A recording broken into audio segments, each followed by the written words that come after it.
bienvenida a este evento importantísimo que es conocer las dimensiones de los cambios jurídicos, sobre todo para proteger a los derechos de las personas. Hoy tenemos un programa que realmente desde cuando deberíamos de haber tocado el tema de manera muy especial porque después de la reforma a la ley de amparo, que ya lleva bastante tiempo, se generó una figura más amplia para proteger derechos humanos, que es el interés legítimo, y hoy hablaremos de ese tema, el interés legítimo.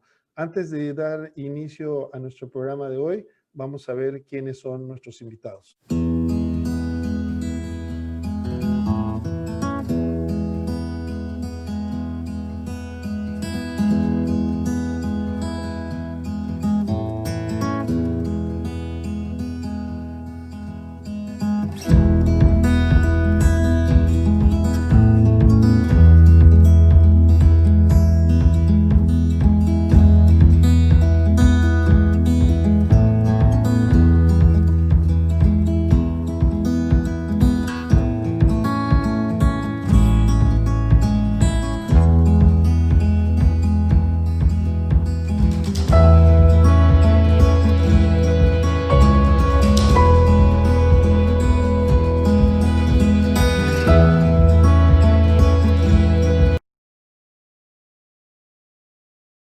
Por invitarme, encantados.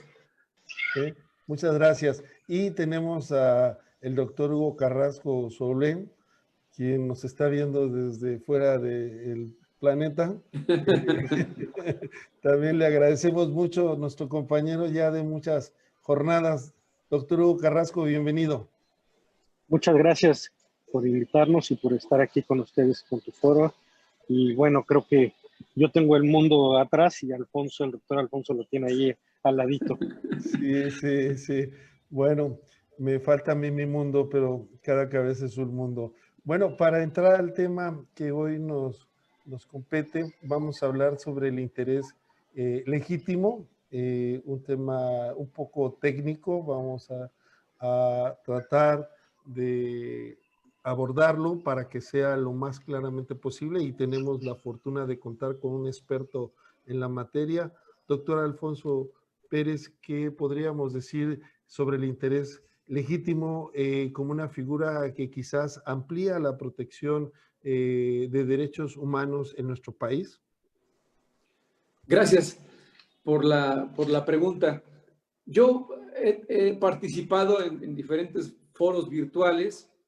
Creo que somos más eficaces si nosotros logramos transmitir a quienes nos están haciendo favor de acompañar los lugares o los temas o los libros donde se pueden consultar estos temas jurídicos. Es mucho más fácil dar algunos lineamientos que tratar de explicarlos en unos cuantos minutos.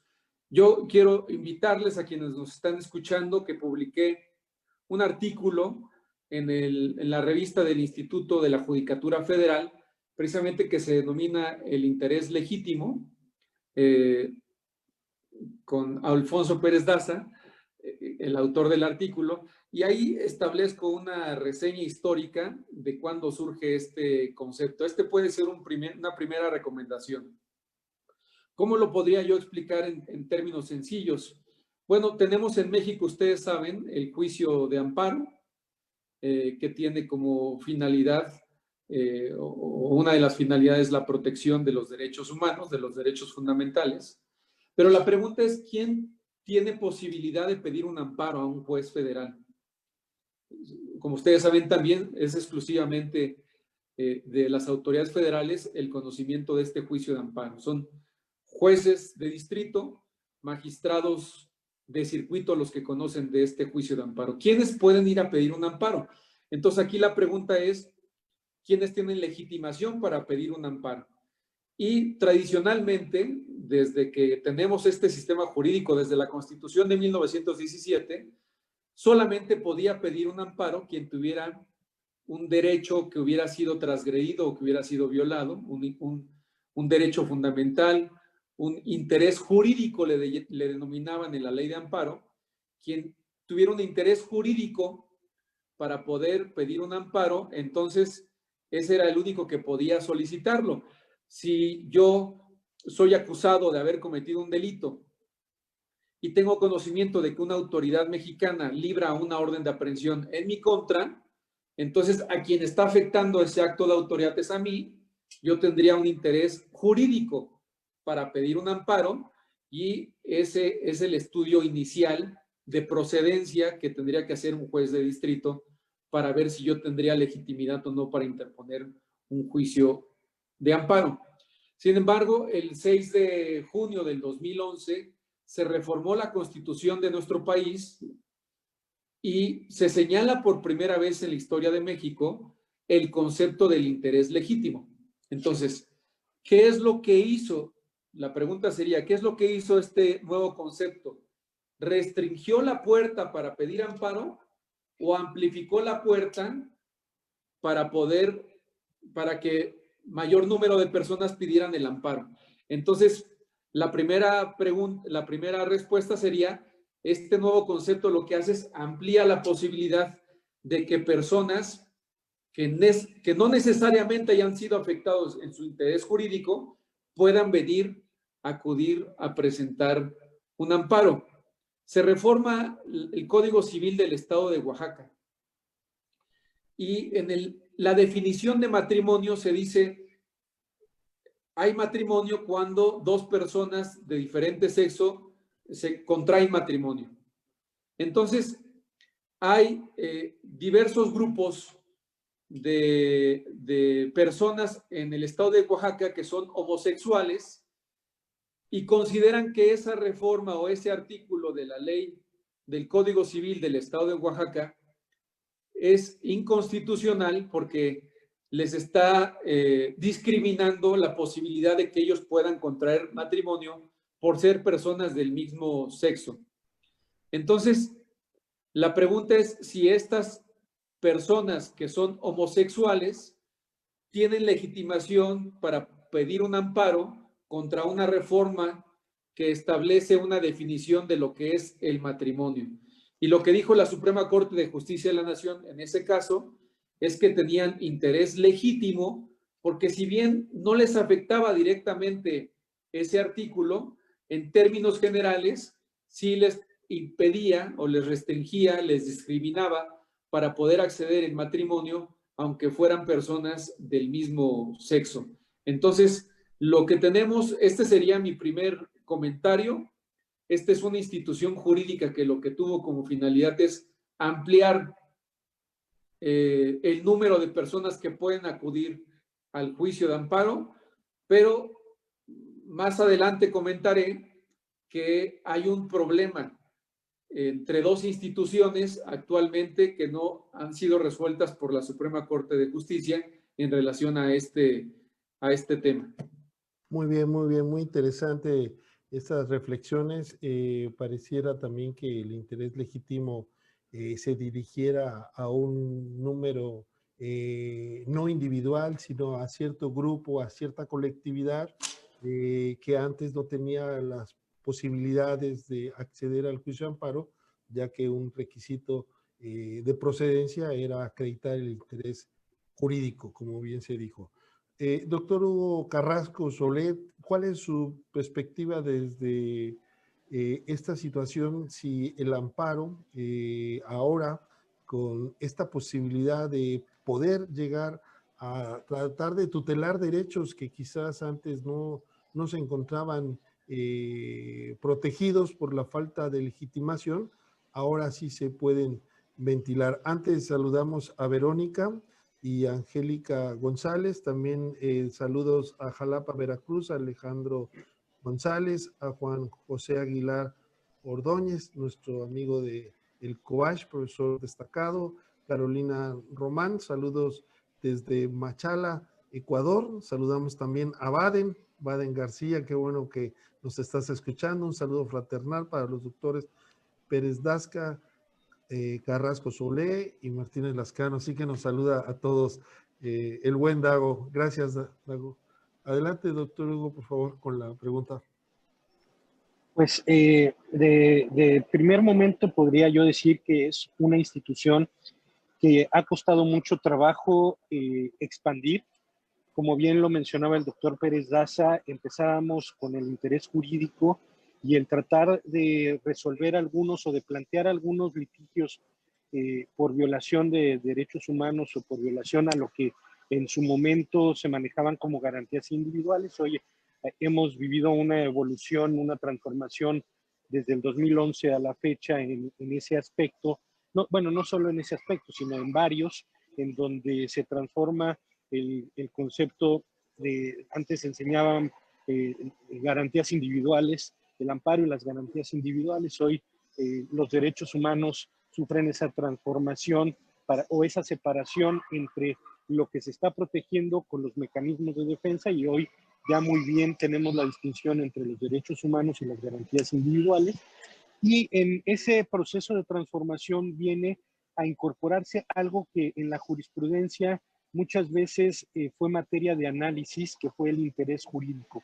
Determinar si una específica argumentación de algún presunto afectado en sus garantías individuales, en sus derechos humanos, estaba siendo afectado, y determinar si había o no interés jurídico, si era un interés legítimo o si era en otras ocasiones un interés liso y llano. Hoy, con esa transformación que se vive, con la reforma también a la ley de amparo, se incorpora, como menciona el doctor Alfonso Pérez Daza, el tema del interés legítimo, y también abre la posibilidad para que el amparo se pueda generar de manera colectiva.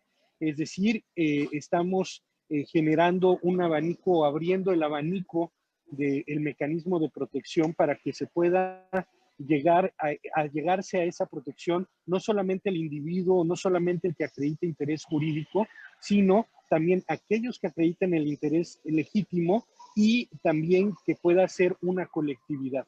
Entonces estamos sufriendo un proceso de transformación muy importante, muy interesante. Ya no solamente es interpretativo de la Suprema Corte de Justicia o de los tribunales colegiados que en su momento venían tratando de interpretar esta figura, sino con la reforma a la ley de amparo se viene a incorporar y a materializar esa posibilidad. Ahora, ya depende mucho de los planteamientos que se vayan haciendo, cómo se va utilizando este mecanismo que desde mi perspectiva hace extensiva la protección a grupos que antes no podían tener acceso a esta protección. Excelente. Ya vamos entrando un poquito más a fondo. Toca el tema el doctor Hugo Carrasco del amparo colectivo, que también es un tema interesante. Y yo quisiera preguntarle y aprovechar la experiencia del doctor Alfonso Pérez respecto a si podemos hacer unas distinciones entre el interés jurídico y el interés legítimo, como el ejemplo que nos ha mencionado respecto del matrimonio entre personas del mismo sexo, y aprovechando el tema que el doctor Hugo Carrasco Sole, el amparo colectivo. En algunas ocasiones hemos manifestado que el amparo colectivo realmente en México no existe, porque hay dos artículos únicamente que se refieren al amparo colectivo, uno cuando habla de los intereses colectivos y otro que se refiere a que cuando vaya a haber un proyecto tendrá que publicarse antes de la sesión. Y en ese sentido, también se ha establecido que no es aplicatoria el Código de Procedimientos Civiles, que regula las acciones colectivas, al amparo colectivo. Bueno, esos serían estos temas, aprovechando la experiencia de nuestros invitados hoy. Doctor, ¿qué nos puede decir al respecto? Gracias. Recapitulando el ejemplo que mencioné del artículo del Código Civil de Oaxaca que definía lo que es el matrimonio. En ese asunto, la pregunta sería, ¿a quién le afecta la redacción de ese artículo? Yo mencionaba que había personas del mismo sexo que se dolían de que esa ley les afectaba sus derechos fundamentales, el derecho a la discriminación. Pero ellos no interpusieron el amparo. Es decir, si hubiéramos preguntado desde la perspectiva del interés jurídico, La única posibilidad de que ellos tuvieran acceso al amparo es que fueran al registro civil, dos personas del mismo sexo, dijeran, señor juez civil, nos queremos casar, y él hubiera aplicado el artículo al caso concreto y decir, no los puedo casar porque ustedes no cumplen con la hipótesis del matrimonio. Solamente así ellos hubieran podido presentar un amparo diciendo que ya les aplicaron la ley discriminatoria y ellos tendrían interés jurídico para interponer un amparo porque les está afectando que no los dejan casarse, que no los dejan contraer matrimonio. Ese sería el ejemplo del interés jurídico. En este caso, quien interpuso el juicio de amparo fue una asociación civil protectora de los derechos humanos. Entonces, lo que analizó en ese caso la Suprema Corte de Justicia es si una asociación civil de un grupo de personas con fines no lucrativos dedicados a proteger derechos humanos tenían legitimación para interponer un juicio de amparo bajo el argumento del interés legítimo, porque si bien esa asociación de derechos humanos no les afecta directamente ese artículo del Código Civil, la función que los reúne como asociación, que tiene como finalidad proteger los derechos humanos, sí está vinculada a determinar que ese artículo del Código Civil es inconstitucional porque no protege los derechos humanos. Entonces, dijo la Suprema Corte de Justicia que ellos, en representación de toda la colectividad, tenía posibilidad de interponer el amparo. Entonces, yo creo que el amparo colectivo es una subclasificación del tema que estamos comentando. En términos generales es, ¿el acto de autoridad me afecta directamente o me afecta indirectamente? Que ese es el interés legítimo. También tengo que mencionar que nadie va a encontrar en una definición de interés legítimo y poder distinguir ya todos los casos que se puedan presentar en la práctica. Actualmente el interés legítimo lo están resolviendo los jueces y magistrados federales, lo están resolviendo casuísticamente. Están analizando caso por caso para ver si se trata de un interés legítimo, es decir, de una afectación indirecta, o no hay interés legítimo porque es un interés simple y a ti no te importa ese caso y no tienes por qué venir a acudir al amparo, o si hay un interés jurídico y puedes tener legitimación para interponer un amparo. Estas tres hipótesis todos los días se resuelven en los tribunales federales de forma casuística. Actualmente hay definiciones, lineamientos por parte de la Suprema Corte de Justicia de la Nación de lo que podemos tomar como referencia para un interés legítimo, pero no es un tema que esté concluido. Muy interesante. Realmente, por ejemplo, ahorita, antes de darle la voz al doctor Hugo Carrasco, por ejemplo, hay algunos amparos que se han promovido por la selección de magistrados. Hay un proceso para elegir a los magistrados y alguien interpone un amparo y dice, oye, este magistrado no cumple con los requisitos y le dicen, bueno, se desecha el amparo porque no tiene ese interés legítimo ni jurídico, ¿no? Entonces se me ocurre a mí, planteando las reflexiones que ha hecho atinadamente el doctor Alfonso Pérez, si tuviéramos una agrupación de abogados que se dedicara como objeto a cuidar que se cumpliera con el Estado de Derecho, no sé si eso nos legitimaría para, en el caso del ejemplo que estoy mencionando, para presentar un amparo. Doctor Hugo Carrasco Solé, usted como especialista en materia de amparo, principalmente de protección a la salud, ¿cómo se ve el interés legítimo en este tipo de situaciones? Por ejemplo, ahora que se habla que puede haber una vacuna y que va a beneficiar a todos los que pues puedan tener acceso a ella, pero vamos a suponer que hay un grupo de la población que no tiene acceso a ella, que desgraciadamente son los más vulnerables, ¿verdad? ¿Cómo podríamos utilizar el interés jurídico en el derecho a la protección de la salud. Por favor, doctor. Muchas gracias, doctor Alfonso. Bueno, me parece que lo que estamos viviendo actualmente es una oportunidad precisamente en su momento para plantear el interés legítimo del jurídico, porque como lo estaba mencionando, estamos ante una emergencia sanitaria, ante la posibilidad de existencia de una vacuna. Sabemos que esa vacuna no va a estar disponible de la noche a la mañana para todos en la República Mexicana. Entonces aquí empiezan a combinarse todas las piezas del ajedrez para poder obtener resultados favorables. El objetivo, la finalidad, desde luego, es que todos los que estemos en territorio mexicano, lo voy a circunscribir al territorio mexicano, aunque es un argumento que se puede ayudar a nivel global, estemos seguros y estemos a salvo, porque mientras uno no esté seguro, los demás no lo estamos. Por lo tanto, la administración de la vacuna es un tema muy delicado porque no hay hoy en la faz de la Tierra alguna farmacéutica o algún grupo de farmacéuticas que puedan surtir la vacuna de manera individual. Aquí tenemos que acudir al concepto de solidaridad, al concepto de ponderación también de los derechos. Es decir, la vacuna va a estar disponible cuando esté ya comercialmente disponible, después de pasar todas las fases de aprobación, aunque sea en procedimientos abreviados ante las autoridades sanitarias, deberá de estar disponible de manera gradual, porque no es posible pensar que en muchas noticias han salido que a partir de septiembre, octubre, estará ya la vacuna disponible de alguna farmacéutica y que inmediatamente, tanto en México como en todos los países del mundo, va a estar disponible. Eso no va a ser así.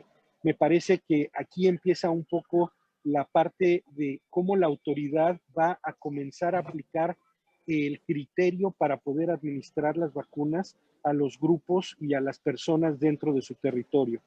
Yo creo que el tema del amparo, de la legitimación, del interés legítimo, del interés jurídico, va a ser un tema muy importante en el que las autoridades jurisdiccionales van a tener la oportunidad de seguir estructurando quién tiene interés jurídico, porque habrá quienes tengan interés jurídico y quienes tengan interés legítimo. Usted ahorita mencionaba, doctor, los grupos vulnerables. A mí me parece, por ejemplo, que en primer término los que deberían de ser vacunados son el primer frente que se está dando en los hospitales a los profesionales de la salud, pero eso no va a ser suficiente. ¿Por qué ellos? Porque ellos están batallando día a día por tratar de salvar a la gente y tratar de reducir este fenómeno que estamos viviendo hoy en día. Después vendrá la ponderación de derechos. ¿Quién tiene derecho a ser tratado primero con la vacuna? Y es ahí cuando algún grupo vulnerable o alguna persona en lo específico, no necesariamente tendría yo que estar formando parte de un grupo vulnerable o ser representado por un grupo vulnerable para poder tener acceso al amparo. Lo puedo promover de manera directa, individual, también aludiendo tanto a interés jurídico o legítimo, dependiendo del caso en el que estuviéramos hablando. Pero, por ejemplo, si soy una persona que estoy colocado dentro de los grupos vulnerables por tener alguna de las enfermedades que potencializan los efectos del COVID, pues, y a mí no se me administra, se me hace a un lado por alguna razón, por algún criterio que oponga el gobierno mexicano, podría yo estar acudiendo al amparo a través de los juzgados de distrito para tratar de acreditar ya sea el interés jurídico o el interés legítimo para que se me administre. Muy bien, muy bien. Muchas gracias, doctor Carrasco. Doctor Alfonso Pérez, con el ejemplo que le mencioné, ¿qué podría ampliar al respecto? Y también me gustaría, aprovechando su experiencia, si usted considera, podríamos hablar un poquitito de la suspensión provisional ahora que tiene efectos restitutivos, ¿verdad? Que quizás se refiera con problemas del medio ambiente en cuanto al interés legítimo. Adelante. Sí, perfectamente. Voy a ya empezar a dar opiniones en relación a esta problemática en nuestro país. En primer lugar, ya comentamos que no cualquiera puede pedir un amparo, tiene que tener legitimidad. Pero la pregunta que yo me hago es, ¿y por qué nos pide un juez federal que tiene como finalidad proteger los derechos humanos que yo tenga legitimidad? Por ejemplo, en materia penal, ustedes saben que hay delitos que se persiguen de oficio y hay delitos que se persiguen de querella. Si alguien comete un delito que se persigue de oficio, la autoridad tiene obligación de investigarlo y sancionarlo, sin que alguien necesariamente tenga legitimidad para ir a denunciar el delito. En el caso de la protección de los derechos humanos, resulta que nos piden legitimidad para que se protejan los derechos humanos. Entonces, mi pregunta es, si se cometen violaciones graves a los derechos humanos, ¿no debería haber jueces de distrito que de forma oficiosa pudieran investigar la violación a los derechos humanos? Yo pienso que sí. Entonces, ese sería un primer planteamiento. Ya se amplió la legitimación con el interés jurídico. Ya hay gente que puede acceder al amparo. Pero también he mencionado, voy a irme al otro lado, que hay gente que está abusando del juicio de amparo. Entonces ya tenemos muchas ocasiones gente que no tiene ni interés legítimo ni interés jurídico y está pidiendo amparos y lo que está haciendo es saturando el sistema de justicia federal. Entonces, es muy difícil encontrar un equilibrio entre cuál va a ser la política de Estado que tenga que haber en materia de protección de los derechos humanos, sobre todo en materia del juicio de amparo. El tema de la legitimidad. Ese es un tema. Un segundo tema es, en el ejemplo que he mencionado anteriormente del artículo que se declaró inconstitucional del Código Civil de Oaxaca por la definición de matrimonio, donde señala que solamente podrían contraer matrimonio personas de diferente sexo, finalmente se concedió el amparo por la Suprema Corte de Justicia de la Nación y se declaró inconstitucional ese artículo. Cuando se declara inconstitucional el artículo, el efecto del amparo son efectos generales. Significa que ya no se va a aplicar más ese artículo del Código Civil de Oaxaca. Y ahí viene un problema que me parece a mí muy interesante del diseño de nuestro sistema del juicio de amparo. Normalmente, para que una norma se declare inconstitucional, recuerden ustedes, y que tenga efectos generales, el único que tiene facultad es la Suprema Corte de Justicia de la Nación. Y tiene no solamente la facultad de declarar inconstitucional el artículo, sino tiene la facultad de obligar a la autoridad dentro de determinado tiempo, a la autoridad legislativa, que desaparezca del sistema jurídico esa norma. Ese es el principal diseño. Solamente la Suprema Corte de Justicia de la Nación puede declarar inconstitucional con efectos generales una norma a través de un procedimiento en el que incluso tienen que declarar 8 ministros a favor del proyecto para que pueda surtir efectos generales esa resolución. O sea, si es una resolución donde no alcanza la mayoría de 8, no puede declararse inconstitucional con efectos generales la norma. Entonces tenemos un sistema complicado y concentrado de justicia constitucional concentrada en la Corte, pero con este concepto del interés legítimo, resulta que un juez de distrito puede declarar inconstitucional una norma utilizando el concepto de interés legítimo con efectos generales.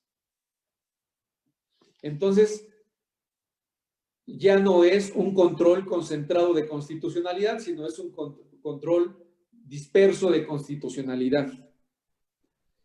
Y este tema lo identificó perfectamente. Perdón, doctor.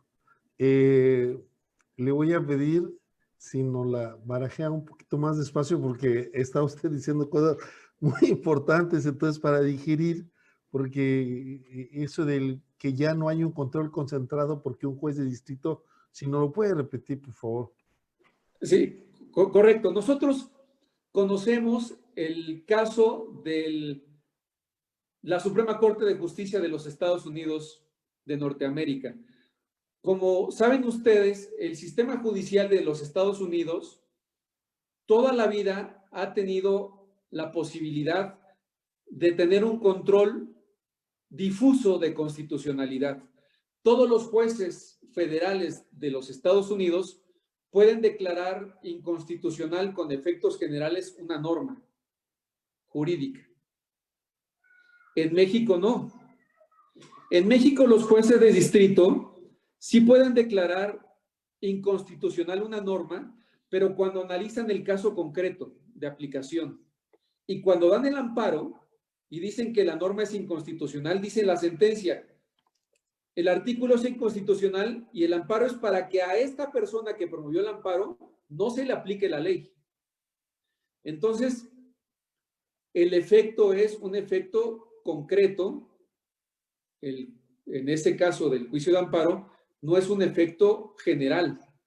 En cambio, cuando la Suprema Corte de Justicia de la Nación, en una acción de inconstitucionalidad, declara inconstitucional un precepto, un artículo, una disposición, una normatividad, el efecto es general, porque esa ley ya no se va a aplicar para nadie en lo absoluto. O sea, este caso que yo planteé les benefició a todos los que son personas homosexuales o que tienen preferencias del mismo sexo, porque ya se reformó el artículo del Código Civil de Oaxaca y permite contraer matrimonio a cualquier persona. Es decir, cuando tú haces una reforma, la ley es con efectos generales. Entonces, lo que estoy comentando es que a diferencia del sistema norteamericano, en México, desde mi punto de vista, tenemos un sistema de control constitucional concentrado por esta facultad que solamente tiene la Corte de declarar con efectos generales inconstitucional una norma. El problema que hay ahora con el concepto del interés legítimo es que cuando tú accedes al amparo por interés legítimo, tú eres la Asociación Protectora de Derechos Humanos de Oaxaca. Cuando tú accedes con interés legítimo y logras que se declare una norma inconstitucional, pues el efecto de ese amparo, pues es con efectos generales. Lo que no sucedía antes con el interés jurídico. Este problema lo identificó perfectamente el ministro Fernando Franco. Entonces, yo les recomendaría a quienes les interese estudiar este tema, para dar la palabra a mi amigo el profesor Hugo Carrasco, que estudien la contradicción de tesis 54/2018 entre la primera y la segunda sala de la Suprema Corte de Justicia de la Nación, y particularmente que lean el voto del ministro José Fernando Franco González Salas, porque lo que identifica el ministro es, por ejemplo, en este tema, es el amparo cuando existe una omisión legislativa. Entonces, recuerden ustedes que siempre cuando se presentaba un amparo contra omisiones legislativas, se sobreseían los juicios de amparo porque decían que estos actos que se reclamaban del poder legislativo no eran procedentes para poder analizarse en un juicio de amparo. Entonces, ¿por qué? Porque existe todavía en la Constitución el principio de la relatividad de las sentencias de amparo, que solamente debe beneficiar el amparo a quien lo pide. Entonces tenemos dos principios en la Constitución. El principio de la relatividad de las sentencias, donde dice solamente debe de beneficiar el amparo a quien lo pide, y tenemos el interés jurídico que amplía la posibilidad de que acuda gente al amparo, pero al mismo tiempo el efecto natural del amparo es que está dando efectos generales. Entonces, por eso es que entraron en aparente contradicción. Yo digo que sí entraron en contradicción. Esta que les acabo de mencionar, entre la primera sala de la Suprema Corte de Justicia y la segunda sala, declararon sin materia la contradicción, y por eso les recomiendo el voto particular del ministro Fernando Franco, porque él dice que sí sigue habiendo contradicción. Pues yo pienso que sí sigue habiendo contradicción. Son dos principios que, por un lado, dice que no procede el amparo cuando lo pide alguien que afecta cuando lo pide alguien en el que va a resultar el efecto general cuando termine el juicio y se dé la sentencia de amparo. Y por otro lado, hay una puerta que estamos abriendo de interés legítimo en la que podemos venir a acudir al amparo más personas, pero que el efecto natural es un efecto general. Entonces, a mí me parece que se está trastocando nuestro sistema de control constitucional concentrado, control constitucional difuso. Muy interesante, la verdad, toda la información que nos da del caso 54-2018, esa contradicción entre la primera y la segunda sala. Ya tomé nota para darle una lectura, ¿verdad? Porque es interesante. Tengo aquí algunas observaciones que ahorita comentaríamos. Hay algunas participaciones también ya de quienes nos siguen. Voy a decir la pregunta de Alex González. Dice, ¿podría existir una relación entre el interés legítimo con el principio pro actionem en razón del acceso a la justicia? Este tema podría relacionarse con el artículo 17, derecho humano al acceso a la justicia, y el 61 de la ley de amparo, causales de improcedencia. Gracias. Bueno, es un tema que sí realmente a mí no me gusta mucho, porque una de las cuestiones de la reforma o de la nueva ley de amparo es que aumentaron las causas de improcedencia, y como toca bien el tema el doctor Alfonso Pérez, pues debería de hacer. De hecho, cuando él explicaba sobre la analogía con el derecho penal sobre delitos que se persiguen de manera oficiosa, pues yo también recordaba lo interesante del artículo primero constitucional, que establece que todas las autoridades dentro del ámbito de su competencia están obligadas a proteger, a garantizar y a respetar los derechos humanos. Entonces, en el cumplimiento a ese artículo también serviría como un puente para que hubiera un acceso a la justicia con menos límites, como quizás en algunos países como Colombia, que existe la acción popular, ¿no? Pero son temas... Y déjame comentarte, tocayo, Adelante. por ejemplo, si tú presentas un amparo, tienes legitimación, pero no sabes pedir el derecho, no sabes alegar, no sabes argumentar, hay suplencia de la queja, ¿sí o no? Sí. O sea, el juez hace todo el trabajo del estudio. Sí. Entonces, si el juez hace todo el trabajo de estudiar para determinar si hay violación a los derechos humanos, ¿por qué ponerle un límite de legitimidad si se trata de una violación grave a los derechos humanos? Entonces, pareciera ser que nada más estamos reduciendo al machote de la demanda de amparo, y el que la sepa presentar automáticamente ya tiene la suplencia para que le corrijan el juez federal y haga todo el trabajo el juez federal. Entonces, este es un punto que me parece a mí interesante reflexionar, pero también estoy consciente de que abrir la puerta en todos los casos, pues saturaría el sistema del juicio de amparo. Ya he mencionado en algunas ocasiones que hay abuso del juicio de amparo. Entonces, resulta interesante analizar qué política va a seguir el Estado mexicano para darle acceso, como decía quien participó ahí por la red social, para ver cómo vamos a darle acceso a la justicia, sobre todo a los grupos vulnerables y a los que más lo necesitan. Muchas gracias. Saluda María Elena Alcázar Molina, al doctor Carrasco y a su servidor. Gran tema. Felicidades al doctor Alfonso Pérez. Gracias por la recomendación, dice Alex González. Doctor Hugo Carrasco, desde su perspectiva, ¿cómo ve en relación a todo lo que se ha expuesto ahora, si también tendría que acabarse o flexibilizarse el principio de estricto derecho? Y voy a poner un ejemplo porque cuando estudiábamos en la Facultad de Derecho ya hace tiempo, ¿no? Bueno, yo soy egresado de Acatlán, ¿no?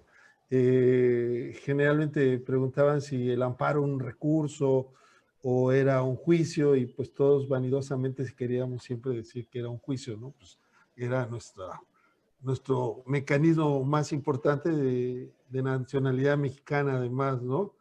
Entonces, podríamos decir que estos parámetros, por ejemplo, la Corte Interamericana sí toma la frase de los romanos, dime los hechos y te da el derecho. Pero aquí nosotros en el juicio de amparo, no solamente tenemos que decir los hechos, sino también decir del derecho, es decir, argumentar. ¿Cree que eso debería de cambiar, doctor Hugo Carrasco Solé? Eh, Mira, Alfonso, me parece que para poder entrar a responder tu pregunta voy a hacer alusión precisamente a aquella época en la que yo estaba estudiando la carrera y estaba yo empezando a estudiar la materia de amparo y garantías individuales. Estaba yo muy emocionado porque estaba yo recibiendo mucha información, todas las causales de improcedencia, los sobreseimientos, y en una plática con mi señor padre, fiscalista él, una de las materias en donde hay más tecnicismos, al igual que el amparo, estaba yo platicando con él y le decía, estaba yo, digamos, extasiado por estar recibiendo toda esa información y estar pudiendo entender cómo implementar un amparo en el sistema normativo mexicano, con todo el tecnicismo que conllevaba el amparo, no que ahora no lo tenga, todavía creo que tiene muchos tecnicismos y muchos de ellos pueden ser catalogados como esas formalidades que debieran de flexibilizarse más aún con la reforma a la Constitución, en donde impone ahora el privilegiar la justicia o al alcanzar la justicia sobre los formalismos, siempre y cuando no se esté violentando derechos de alguna de las partes. Pero regreso a esa anécdota con mi señor padre, en donde estaba yo fascinado contándole todo lo que estaba yo aprendiendo de tecnicismo. Y se lo estaba yo contando a alguien, como les vuelvo a insistir, a quien yo en ese momento y hoy desde luego todavía tengo como referente de un abogado fiscalista que tiene muchos tecnicismos, una carrera muy importante dentro del área fiscal, y estaba yo como joven tratando de apantallar, si podemos decirlo así, a mi papá, a ese fiscalista, hablándole todos esos tecnicismos. Y él me reviró con lo siguiente: está muy bien que haya técnica jurídica, pero no que esa técnica jurídica se convierta en un laberinto que imposibilite la defensa de los derechos. Entonces, me parece, con eso, con esa frase, con eso que me dijo mi papá, en ese momento empezó a permear también en el abogado en ciernes que en ese momento era, la necesidad de no encapsularme como abogado con todos los tecnicismos, de tratar de romperlos, no por ir en contra del sistema, sino por buscar esos criterios que flexibilicen el acceso a la justicia. Hoy, desafortunadamente, considero que la justicia se vive precisamente en el fuero federal, pero tenemos que llegar hasta el amparo para poder vivir los tramos de justicia que se deberían de estar viviendo en la justicia ordinaria. Es decir, debiera de ser poco el recurso o el juicio de amparo al que tuviéramos que llegar para poder obtener justicia.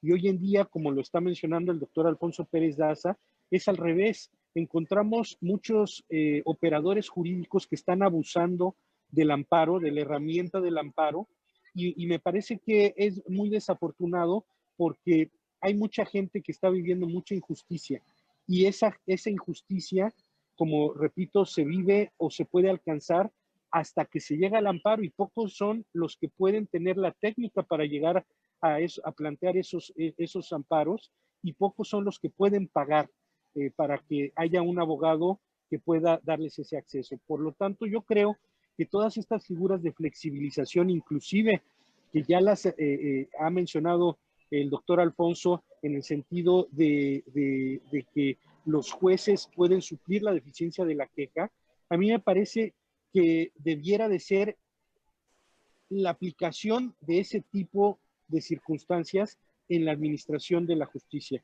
de que el juez llegara uno con el asunto y que el juez nos ayudara a que se imparta justicia aplicando la suplencia de la queja y otras flexibilidades que son necesarias, ¿no? Pero hay que ponderar también el sistema respecto de estos criterios que pudieran flexibilizar la impartición de justicia. Muy interesante, doctor Hugo Carrasco. De hecho, por ejemplo, la última reforma al artículo 17 establece que se puede privilegiar el derecho material para que siempre y cuando no se viole el debido proceso ni la equidad de las partes. Y en ese sentido yo quisiera preguntarle, doctor Hugo Carrasco, es obvio que en todo conflicto, en todo proceso hay una parte débil. Si no, no llegaríamos al proceso, ¿no? El juez realmente debe ser protector de derechos humanos, aún teniendo que flexibilizar esa equidad o esa igualdad de las partes cuando realmente materialmente no están en las mismas condiciones. Para mí hoy en día es muy claro el artículo 1 constitucional, en donde se establece el control difuso de convencionalidad, que viene a completar este tema de la deficiencia de la queja, la suplencia en la deficiencia de la queja. Ya no estaría yo aludiendo a ese principio, sino me iría directamente al artículo 1 constitucional, en donde es un deber de las autoridades, ya en específico del Poder Judicial, el aplicar el control difuso de convencionalidad, no digamos que tratando de evitar el romper con el equilibrio de las partes. Aquí lo que se debe de ponderar es no transgredir los derechos humanos. Entonces, me parece que si bien es cierto que no es un cheque en blanco para los jueces, que tiene que haber fundamentación, que tiene que haber motivación, que tiene que haber todo un razonamiento, ponderación de derechos, me parece que ese trabajo es un deber, ya no es un podrá o un sería bueno que lo hiciera. Es una exigencia constitucional y como tal debiera de ejercerse. Muchas gracias. Nos saluda Bianca Larisa Pérez González. Saludos a todos desde Panamá. Bueno, esperemos que el juicio de amparo que hemos dicho que en México es un poco complicado, técnico, sea asimilado. En algunos países le llaman mandato de seguridad, por ejemplo en Brasil, en Colombia tutela judicial, etcétera, en algunos recursos de amparo. Inclusive estuve en Perú la otra vez y me dijo un colega, me dice, vamos a poner un amparo contra un amparo. O sea, hay amparo contra un amparo. Entonces, se ha desarrollado en diferentes partes de Latinoamérica de manera diferente porque culturalmente tenemos nuestras características. Bueno, yo quisiera tratar de, a ver si puedo aclarar y pedirle que amplíe un poco más al doctor Alfonso Pérez cuando él habla del control concentrado, de que la Corte puede, con 8 ministros del Pleno, establecer una inconstitucional y tener efectos ergaones. Podríamos decir que eso se da en las acciones de inconstitucionalidad y en las controversias constitucionales. Pero en el juicio de amparo se requiere de una declaratoria general de inconstitucionalidad, doctor Alfonso Pérez. La declaratoria general de inconstitucionalidad solamente la puede hacer el Pleno de la Suprema Corte de Justicia de la Nación. Esa hipótesis de la declaratoria es cuando la autoridad legislativa no da cumplimiento. O sea, esta es una reforma reciente. ¿Qué pasaba anteriormente? La Suprema Corte declaraba un artículo inconstitucional. ¿Qué es lo que tenía que hacer el legislador, el Congreso Federal, ya sea Cámara de Senadores o diputados? Lo que tenían que hacer era reformar la ley, cambiarla, modificarla, corregirla en los términos que le dijeron o desaparecerla. Lo que se agregó ahora a la ley de amparo es si en determinado tiempo el legislador no da cumplimiento a esa declaratoria de inconstitucionalidad, la propia Suprema Corte de Justicia hace ese poder de facultad y decir, esta norma deja de tener vida jurídica. A eso se refiere. No se refiere al tema de lo que comentábamos del control difuso. Muy bien, muy bien. Y regresando a nuestro tema, ¿nos puede dar otro ejemplo donde se ha aplicado el interés legítimo en los juicios de amparo? tenemos un problema grave, yo pienso, desde el punto de vista legal.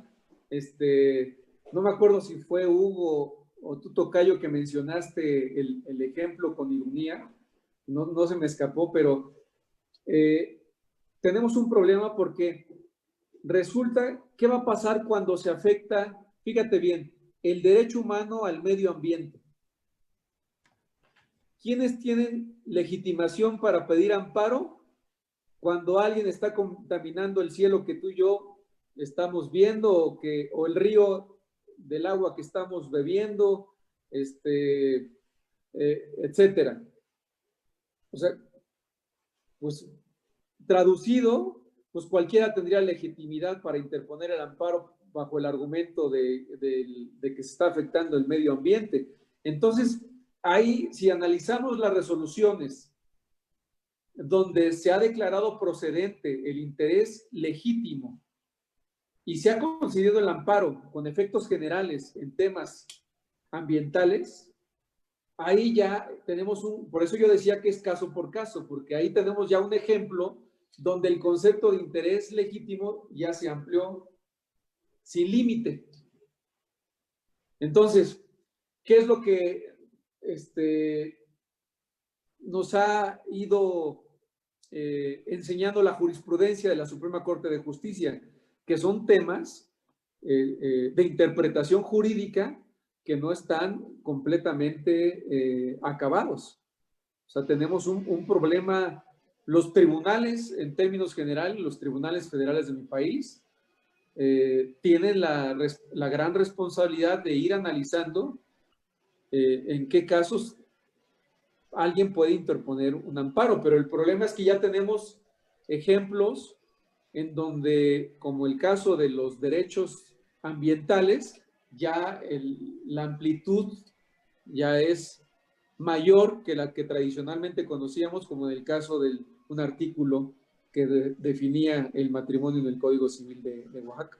Y esto parecería que generaría una cierta inseguridad jurídica porque en determinado momento no se puede precisar lo que es el interés jurídico, es decir, una fórmula que encaje en todos. No hay una definición que con esa ya llegues y ya te van a dar la razón en un juzgado, no existe. Pero para mí esto es muy interesante porque leyendo, no recuerdo ahorita el filósofo, la verdad, pero me gustó mucho lo que dijo. El legislador hace el texto y el juez tiene que aplicarlo en el contexto. Entonces, el conocer el contexto, es decir, el caso particular es donde el juez va a construir la respuesta a un problema, pero tiene que partir también de la realidad. Y entonces eso hace que, podríamos decir, no estemos atrapados como antes se creía de manera ficticia en un positivismo a ultranza, donde realmente se requiere que el juez y también los abogados tengamos un discurso de argumentación cada vez más profundo. Y me atrevo también a decir, como lo mencionó el doctor Hugo Carrasco Solé muy oportunamente, que la oleada de los derechos humanos de carácter convencional que ha suscrito nuestro país realmente implica seguir estudiando el derecho y seguir conociendo otro campo que antes era ajeno para los abogados, como son los derechos humanos. Y ahora resulta que los derechos humanos es el derecho sustantivo de nuestro juicio más importante en México, que es el juicio de amparo. Hay un tema que no hemos mencionado, que es, cuando estamos hablando del interés legítimo, estamos hablando del concepto. Ya dijimos que no hay un concepto que nos ayude para resolver todos los casos. Pero tenemos otro problema adicional, el de la prueba. ¿Cómo acreditas el interés legítimo? Entonces, el gobierno federal cancela el aeropuerto de la Ciudad de México, el que se iba a instalar en Texcoco. Y contra ese acto de autoridad de la cancelación del aeropuerto que se iba a instalar el nuevo en la ciudad de Texcoco, viene una persona pidiendo un amparo, probando interés legítimo con el voucher de un boleto de avión del un pasaje que utilizó él transportándose de la Ciudad de México al estado de Chiapas. Entonces, la pregunta es, con el ticket de que tú usas el aeropuerto del Benito Juárez de la Ciudad de México, ¿tienes interés legítimo para interponer un amparo contra un acto de autoridad de un nuevo aeropuerto en Texcoco? Pues yo pienso que no. Ahí es lo, como mencionábamos, del abuso del juicio de amparo, ¿verdad? Es decir, gente que quiere venir a acudir a hacer una discusión en tribunales federales, que por cierto son gratuitos y es muy costoso para la ciudadanía mantener con nuestros impuestos los tribunales, para llenarlos de trabajo en el que no tendrían por qué distraerles de la función primordial, ¿no? Entonces, este es otro tema muy importante que también recomendamos a quienes nos escuchan estudiar, que es cómo se prueba el interés legítimo. Sí, que es realmente un temazo, ¿verdad? Ahorita que platicaba el tocayo, el doctor Pérez, Alfonso Pérez Dasca, respecto del medio ambiente, yo recuerdo que he visto algunas tesis que dicen que se acredita el interés legítimo siempre y cuando esté en determinada zona con su recibo de casa, de teléfono o de renta, pero que tiene que estar en la zona, ¿no? Para ver que realmente alguna obra que está contaminando le causa algún daño y pueda ser tutelado a través del juicio de amparo. Doctor Hugo. A mí me gustaría, Alfonso, añadir una complejidad mayor a este tema de interés legítimo y interés jurídico. Y más, como hemos ido abordando el tema hacia la protección del medio ambiente, tenemos otro mecanismo también constitucional que son las acciones colectivas, la acción difusa, en donde precisamente ahí se menciona en el Código de Procedimientos, no estamos hablando, el manejo es diferente, aquí no estamos hablando de un derecho humano, pero sí de la protección al medio ambiente. Y hay una acción, que es la acción difusa, en donde inclusive para este tipo de procedimientos, y por eso quise traerlo a colación, el artículo primero del Código de Procedimientos, el Código Federal de Procedimientos Civiles, ya no habla de acreditar el interés jurídico o el interés legítimo, sino deja la palabra simple y llana como el interés.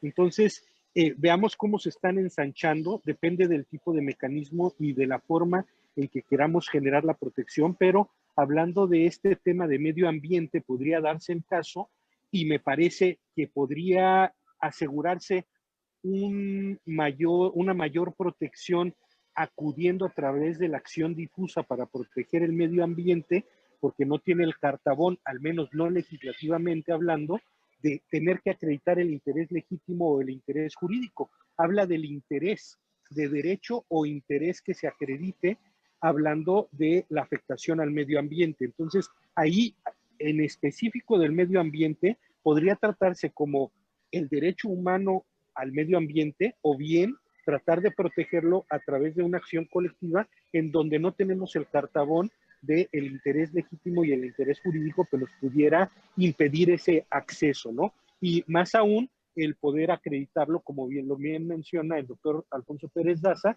después de argumentar que uno tiene interés legítimo o jurídico, pues hay que acreditarlo, ¿no? Y es materia de prueba. A mí me parece que en este caso en específico le podría agregar una vía más de protección en las acciones colectivas en el capítulo específico de acciones difusas. Muy bien, doctor. Usted nos va a hacer estudiar más y a quebrarnos la cabeza porque realmente, a pesar de que la reforma para crear las acciones colectivas es del 2012, si no más recuerdo, pues poco se estudia también en las universidades, pocos planes de programas que yo he visto de las universidades dan la materia y la importancia. Voy a decir un ejemplo. Nosotros en México tenemos prohibido, hay una suspensión en una acción colectiva para sembrar maíz transgénito y esto tiene también mucho tiempo gracias a una acción colectiva a la que hace referencia el doctor Hugo Carrasco. Yo quisiera decir un ejemplo y a ver si el doctor Alfonso Pérez Dasca nos completa este ejemplo. Yo lo digo en clase, vamos a suponer que el señor le pega a su esposa, pero la suegra se enoja porque le pegan a su hija. Entonces la suegra va y promueve un juicio de divorcio porque ya no quiere que su hija viva con el golpeador.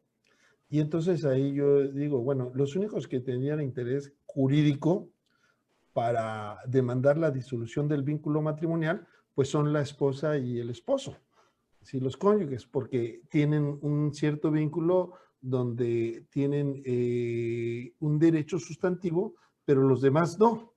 Y entonces ahí, por ejemplo, la suegra tendría un interés material o un interés legítimo de que en determinado se respeten los derechos de la integridad física a su hija.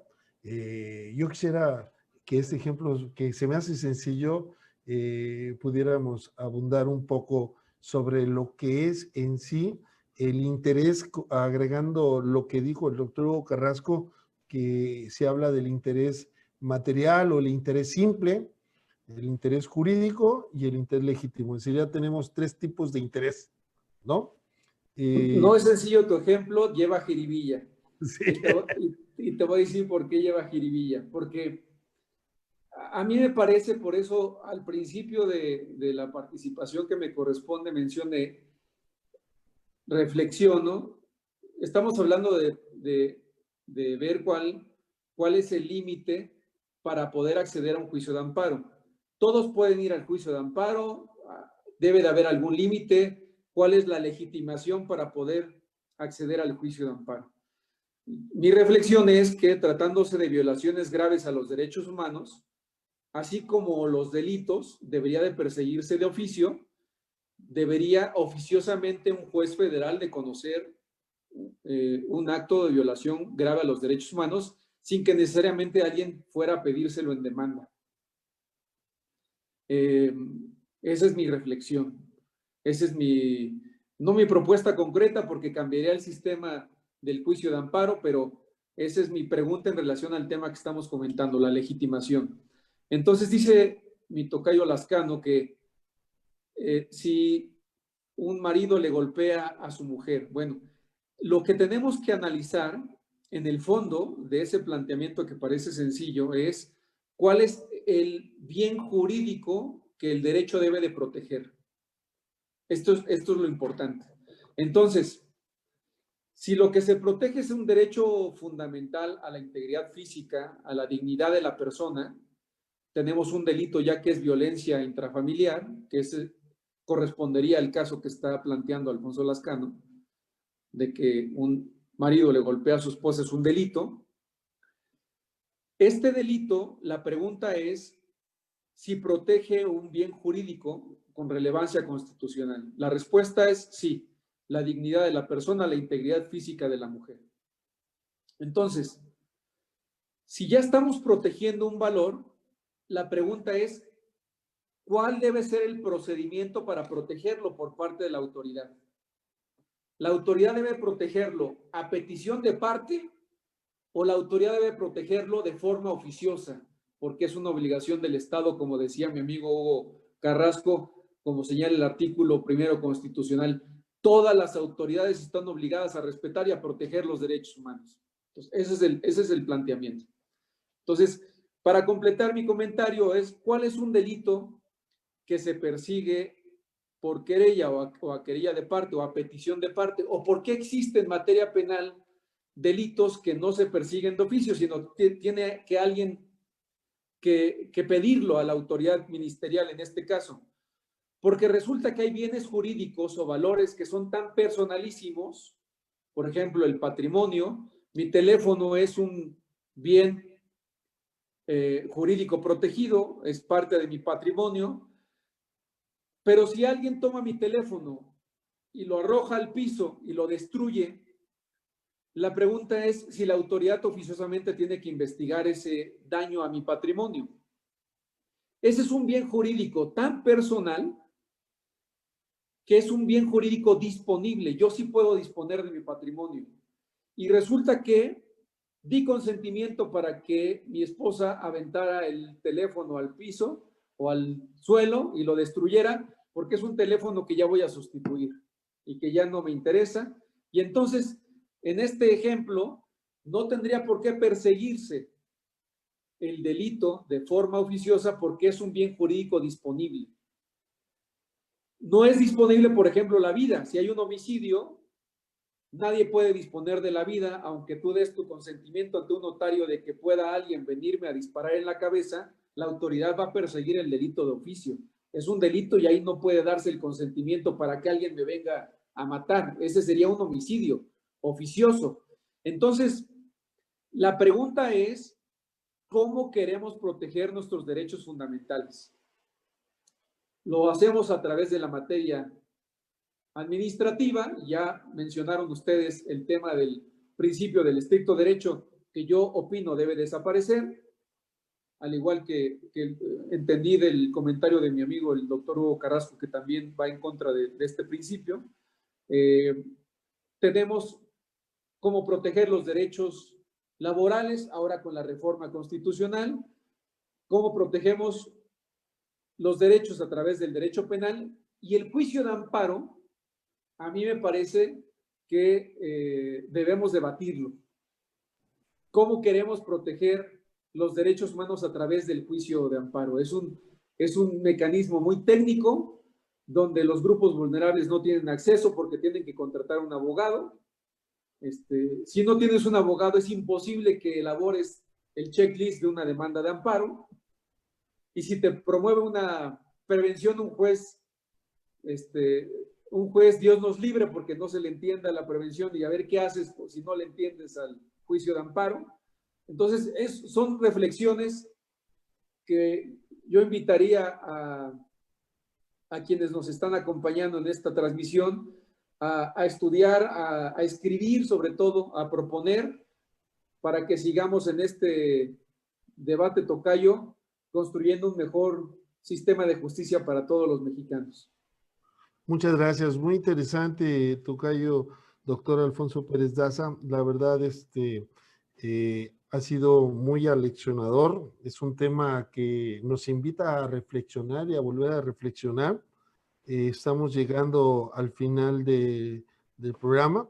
Yo quisiera agradecer a todos los que nos siguieron, a Carolina Román, a Alexander, a José Juan Aguilar Méndez, a Frida Velázquez, perdón, y a todos, Ana Luisa Sainz, Carolina Elizabeth, Angélica González, Baden, Cuauhtémoc Román, Eder Johnny Toledo, Alfaro, etcétera. ¿Cómo podríamos concretar en una síntesis así muy apretada, una conclusión en este programa de el interés jurídico o el interés legítimo, perdón? ¿Cómo podríamos concluir desde su perspectiva, doctor Hugo Carrasco Solé? Yo creo que cuando tenemos en las manos un caso, un conflicto, un tema que resolver, tenemos que, como lo mencionabas, visualizar el contexto para poder visualizar también las opciones que tenemos para poderlo resolver.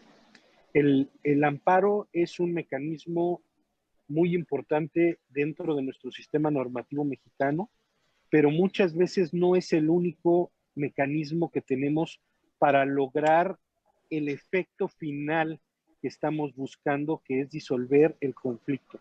En el ejemplo que estabas mencionando, tal vez la mamá de la mujer no pudiera ser debatible que tenga o no el interés jurídico para poder solicitar el divorcio.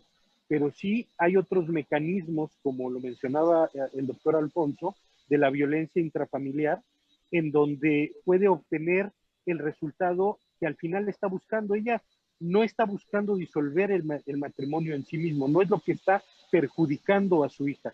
Lo que está perjudicando es el ataque a su dignidad, a su salud, a su integridad física. Entonces, con esto yo cerraría. Como abogados, como operadores jurídicos, tenemos que aprender a entender el conflicto, analizarlo y no cerrarnos a una sola opción o a un solo concepto, como en este caso podría ser el interés jurídico o el interés legítimo.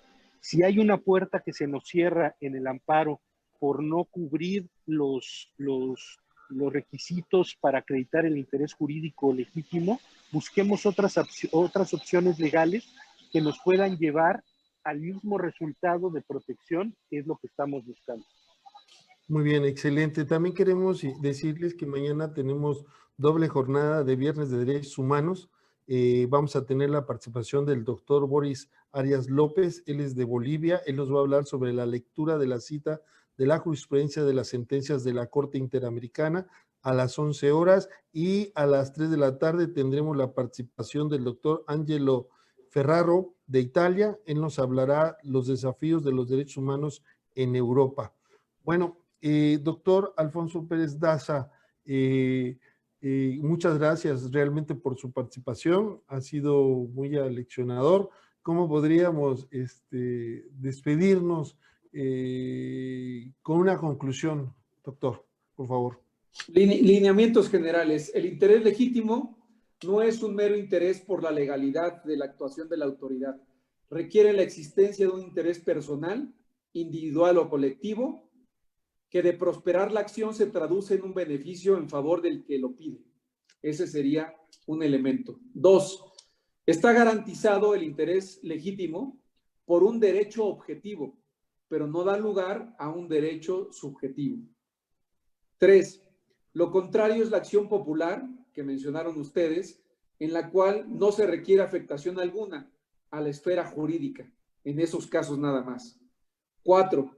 Los titulares tienen un interés propio distinto de cualquier otro gobernado, consistente en que los poderes públicos actúen de acuerdo con el ordenamiento cuando, con motivo de la persecución de fines de carácter general, incidan en el cambio de ese interés propio. Siguiente, se trata de un interés cualificado, dice la Suprema Corte de Justicia de la Nación, cualificado, actual y real, pero no potencial o hipotético. En suma, es un interés jurídicamente relevante. Muchas gracias. Excelente, no, al contrario, muchas gracias a los dos, ha sido un verdadero placer, doctor Alfonso Pérez Daza. Espero que volvamos a encontrarnos en este foro permanente de acceso a la justicia con estos temas tan interesantes, y desde luego agradeciendo siempre al doctor Hugo Carrasco Solé por su participación, no solamente como asesorándonos en cuestiones jurídicas, sino también un ferviente organizador de eventos académicos, de libros, de congresos, y que realmente es un ejemplo a seguir. Muchas gracias a los dos y muchas gracias a todos los que nos siguieron en este foro permanente de acceso a la justicia, y mañana nos vemos en Viernes de Derechos Humanos a las 11 de la mañana y después a las 3 de la tarde en la doble jornada de Viernes de Derechos Humanos. Gracias y hasta pronto. Hasta pronto. Feliz noche. Tienen ligero, por favor.